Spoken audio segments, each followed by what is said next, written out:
Bismillahirrahmanirrahim. Alhamdulillah. Alhamdulillahilladzi nawwara al-quluba wal asrar fasarat musyrikatan kas-sumusi wal aqmar fara'at mawaba 'anil absar. Asyhadu an la ilaha illallah wahdahu la syarika lahul wahidul qahhar wa asyhadu anna sayyidana Muhammadan abduhu wa rasuluhul mukhtar. Allahumma salli wa sallim wa barik ala sayyidina Muhammadin nuril anwar wa ala alihi wa sahbihi wa zurriyatihi wa atba'il abrar, amma ba'd. Kita hormati dan kita muliakan para habaib dan para ulama, para muhibbin, hadirin hadirat rahimakumullah. Puji syukur selalu kita haturkan kehadirat Allah Subhanahu wa Ta'ala, yang mana dengan taufik dan hidayah serta inayahnya kita malam ini kembali dikumpulkan Allah di majelis yang penuh berkah dan rahmat ini. Salawat dan salam atas junjungan kita Nabi besar Muhammad sallallahu alaihi wasallam dan seluruh keluarga, para sahabat, zurriyat dan pengikut beliau ila yaumil qiyamah. Para muhibbin rahimakumullah, al-hikmatul hadiyatu wal khamsun ba'dal mi'ati tsaniyah minal hikamil ataiyah. Qala al-imam Ahmad ibnu Athaillah as-Sakandari rahimahullah, nafa'ana bi ulumihi wa asrarih. Hikmah yang ke-251 daripada Al-Hikam, berkata pengarang Imam Ahmad ibnu Athaillah as-Sakandari rahimahullah, nafa'ana bi ulumihi wa asrarih. La yu'lamu qadru anwaril qulub wal asrar illa bi ghaibil malakut, kama la tazharu anwarus sama illa bi syahadatil muluk. Artinya, tidak diketahui kadar cahaya-cahaya yang ada di dalam hati melainkan di alam akhirat, di alam malakut. Sebagaimana tidak nampak cahaya-cahaya yang ada di langit, matahari, bintang, bulan, melainkan hanya di alam dunia ini. Nah, itulah terjemahnya hikmah yang ke-251 ini. Para muhibbin rahimakumullah, syaraful anwar allati fil qulub minal ilmi ladunni wat tauhid wal ma'rifah la yu'lamu illa bi ghaibil malakut ay fi alamil akhirah, maka dzalika atharuha minal ibadah. Bermula kemuliaan cahaya-cahaya yang ada di dalam hati manusia, baik itu dari ilmu laduni yang ada di dalam hati, atau tauhid, atau ma'rifat. Nah, kemuliaan-kemuliaan itu tidak diketahui kecuali di negeri akhirat.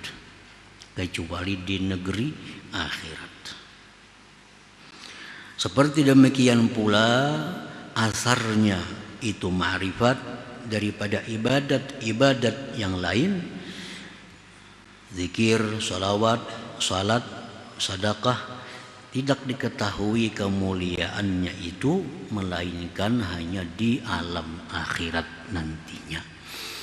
Nah, para muhibbin rahimakumullah, jadi di alam dunia ini kita kadangkala melihat apa kemuliaan dalam ibadat, apa kemuliaannya ma'rifat di dalam hati, apa kemuliaannya ikhlas, apa kemuliaannya zuhud, apa kemuliaannya tawakal. Nah, itu kada bisa dilihat, diketahui di alam dunia ini. Itu hanya kita dapat melihat keutamaannya itu semua tadi di negeri akhirat nantinya. Nah, para muhibbin rahimakumullah, paman amana bil akhirah wa sa'a fi tahdhibi nafsih nafadat basiratuhu ila ghaibil malakut fara'at syarafaha wa qadraha wa jazaaha. Adapun orang yang beriman dengan akhirat, percaya dengan akhirat. Kita semua ini percaya dengan akhirat. Dan dia berusaha membersihkan dirinya dari sifat-sifat yang tercela. Dia bersihkan dirinya dari sifat sombong. Dia bersihkan dirinya dari sifat tamak. Dia bersihkan dirinya daripada sifat-sifat hewan lainnya. Nah, tembuslah mata hatinya itu ke alam akhirat tadi. Maka dia melihat kemuliaan-kemuliaan itu, kadarnya itu dan balasannya itu ibadah dan ma'rifat tadi. Nah, para muhibbin rahimakumullah. Jadi orang yang beriman dengan akhirat kemudian hatinya bersih daripada sifat-sifat hewan, dia akan bisa melihat kemuliaan ma'rifat itu. Dia bisa melihat kemuliaan ibadat itu. Dia bisa melihat kemuliaan salawat. Dia bisa melihat kemuliaan zikir dengan mata hatinya tentunya.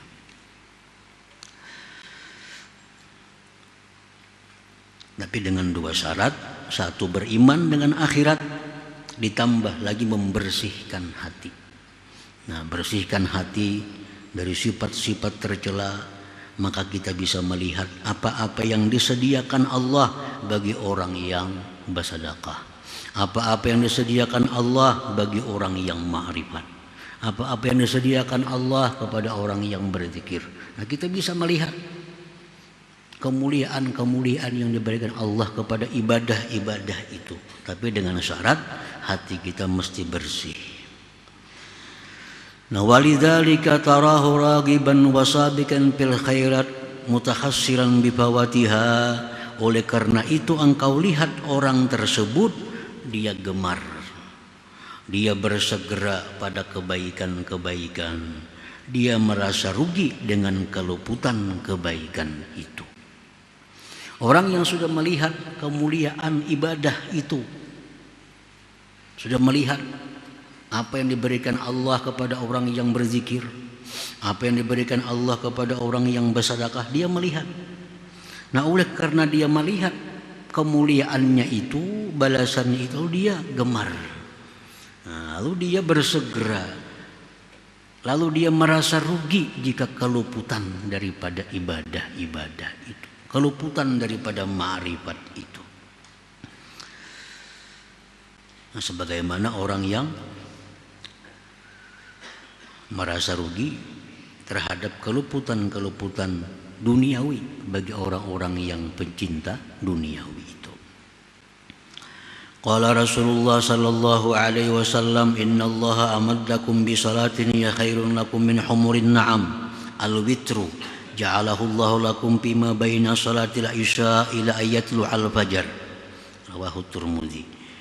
Rasulullah SAW bersabda bahwa Allah menghadiahkan kepada kamu suatu sembahyang, yang mana sembahyang itu lebih baik bagi kalian daripada dunia, yaitu sembahyang witir. Nah, sembahyang witir itu lebih mulia daripada dunia ini. Balasan yang diberikan Allah kepada orang yang sembahyang witir itu lebih daripada nilai dunia ini. Allah jadikan itu witir antara isya sampai subuh. Nah, orang yang mata hatinya melihat ganjaran begitu besarnya, mulianya diberikan Allah kepada sembahyang witir itu, lalu ia merasa rugi kalau ada sembahyang witir itu. Nah, merasa rugi kalau ada sembahyang witir. Kenapa? Karena sudah melihat ini balasan yang diberikan Allah kepada orang yang sembahyang witir. Satu contoh daripada ibadah. Dalam hadis lain disebutkan bahwa Allah memberikan dunia lebih baik daripada dunia bagi orang yang sembahyang 2 rakaat sunah subuh. Nah, orang yang mata hatinya bersih, dia melihat bahwa ganjaran 2 rakaat sunat subuh itu lebih mulia dari dunia. Lalu dia merasa rugi kalau kada sembahyang sunah subuh itu. Merasa rugi karena melihat, itu ganjaran yang diberikan Allah untuk 2 rakaat sembahyang sunat subuh itu. Nah, para muhibbin rahimakumullah. Wa amma man kana mahjuban bi'alamil asbah masjunan fi sijnil akwan la tanfudhu basiratuhu ila ghaibil malakut wa la ya'rifu qadral anwar wa syarafaha wa jazaaha fala yarghabu biha wa la yubali biha wa la yatakhassaru bi bawatiha. Nah, orang yang terdinding dengan alam dunia ini, artinya apa? Bahwa orang ini terdinding dengan alam dunia, mata hatinya itu hanya melihat kepada alam nyata. Nah, ini kada melihat kepada sesuatu yang dibalik daripada alam ini, ada alam lain. Yang dilihatnya cuma hanya alam dunia. Terpenjara pada penjara ini alam, kada bisa keluar. Nah, kada bisa keluar pandangannya daripada alam ini. Tidaklah tembus masa hatinya kepada alam akhirat. Dia tidak mengenali nilai-nilai ibadat ma'rifat itu. Dia tidak kenal kemuliaannya, dia tidak kenal balasannya, maka dia tidaklah gemar pada itu ma'rifat, ibadat, kada peduli dengannya dan tidak merasa rugi dengan keluputannya. Nah, orang hanya pikirannya dunia, hatinya hanya mengejar dunia, targetnya kaya, targetnya kedudukan tinggi, itu yang jadi targetnya. Nah, ini orang yang terkungkung dalam dunia, terpenjara dengan alam dunia. Orang ini kada bisa melihat kemuliaan yang diberikan Allah kepada ibadah. Orang ini kada bisa melihat ganjaran yang disediakan Allah kepada ibadah atau ma'rifat. Nah, orang seperti ini kada gemar pada ibadah. Ini kada melihat.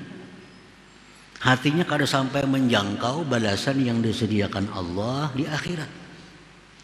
Nah, lalu ini kada gemar beribadah itu, kada peduli dengan ibadah dan tidak merasa rugi dengan keluputannya ibadah. Nah, kada merasa rugi, kada sembahyang sunat, kada merasa rugi, kada bersedekah, kada merasa rugi, kada menuntut ilmu, kada merasa rugi. Kenapa sebabnya?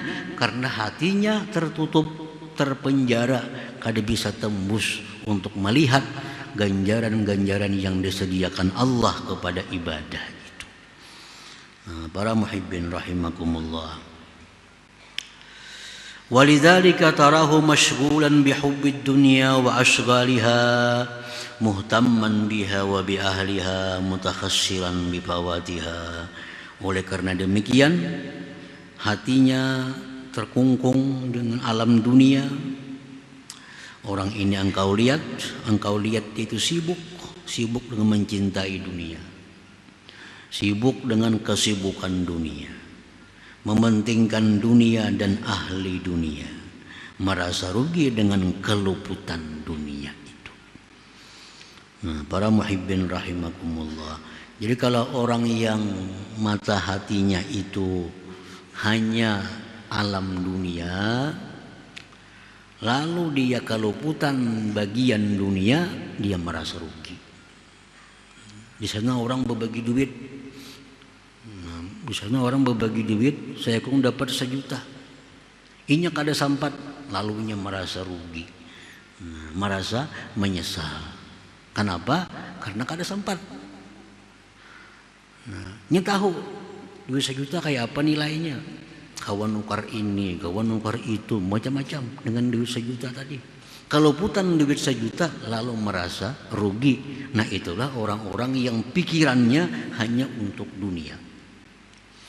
Nah sebaliknya orang-orang yang pikirannya akhirat, mata hatinya tembus memandang alam akhirat, dia merasa rugi kalau kada sembahyang witir. Kenapa sebabnya? Karena begitu dia kehilangan witir, berarti dia kehilangan sesuatu yang bernilai lebih baik daripada dunia. Nah, dia merasa rugi kalau kada sembahyang sunnah subuh 2 rakaat, karena dia melihat bahwa ganjaran yang diberikan Allah lebih baik daripada dunia dan isinya. Nah, jadi adalah yang demikian itu buah daripada iman kepada akhirat. Jadi kalau hendak mata hati kita melihat balasan yang diberikan Allah kepada ibadat ma'rifat, 2 syaratnya. 1, beriman dengan akhirat. Percaya adanya surga, percaya adanya neraka, percaya adanya bidadari, percaya adanya ular kala di akhirat di dalam neraka, percaya. Nah, sudah percaya adanya surga, percaya adanya neraka, percaya adanya mizan, timbangan, sebagainya, lalu berusaha membersihkan hati. Nah, bersihkan hati. Jangan sampai dalam hati itu ada sifat-sifat binatang. Binatang apa? Tamak, rakus tadi, mengambil hak orang lain. Binatang, kada tahu pun siapa, hendak diambilnya. Itu hewan. Ini kada tahu banih ampun sebuah rumah, munnya hendak ayam hendak makan sana, makan sana. Nah, kalau prinsip hidup kita macam itu hewan. Nah, ada sifat hewan dalam hati kita, itu mendinding hati daripada memandang alam akhirat sana. Jangan ada dalam hati sifat-sifat syaitaniyah. Syaitan. Apa sifat syaitan itu? Menipu orang. Syaitan menipu pekerjaannya, mengajak orang kepada kejahatan. Nah, mengajak orang kepada kejahatan, bebawaan urusan maksiat. Nah, jangan ada dalam hati hendak mencelakakan orang, karena syaitan ini sifatnya hendak mencelakakan orang. Sifat syaitan hendak membawa orang semuaan masuk ke neraka. Nah, dalam hati jangan sampai ada sifat demikian, hendak merugikan orang, menjatuhkan orang, mencelakakan orang. Nah, bila di hati ada sifat seperti itu, walaupun beriman dengan akhirat, maka mata hati tetap akan terkungkung di alam dunia ini. Nah, para muhibbin rahimakumullah, jadi kenapa kita malas beribadat? Tidak ada pikiran untuk mencapai ma'rifat. Nah, karena kita kadang melihat kemuliaan-kemuliaan yang diberikan Allah kepada ma'rifat, kepada ibadat itu. Itu sebabnya kita hanya berlomba untuk mencari duniawi, karena mata kita hanya sampai dunia ini, kada sampai ke alam di balik dunia, yaitu alam malakut atau alam akhirat. Nah, para muhibbin rahimakumullah, jadi kuncinya adalah beriman dengan akhirat, membersihkan diri dari sifat-sifat hewan, dari sifat-sifat syaitan. Niscaya akan kita lihat kemuliaan-kemuliaan ibadah, kemuliaan ma'rifat itu. Nah, para muhibbin rahimakumullah, selanjutnya hikmah yang ke-252 insyaallah taala. Hadratin Nabi sallallahu alaihi wasallam, al-Fatihah. إياك نعبد وإياك نستعين اهدنا الصراط المستقيم يا الله بها يا الله بها يا الله بحسن الخاتمة يا الله يا الله بها يا الله بحسن الخاتمة يا الله بها يا الله بها يا الله بحسن الخاتمة يا أيها الرجل منه شفاعة صلوا عليه وسلموا تسليما اللهم صل وسلم وبارك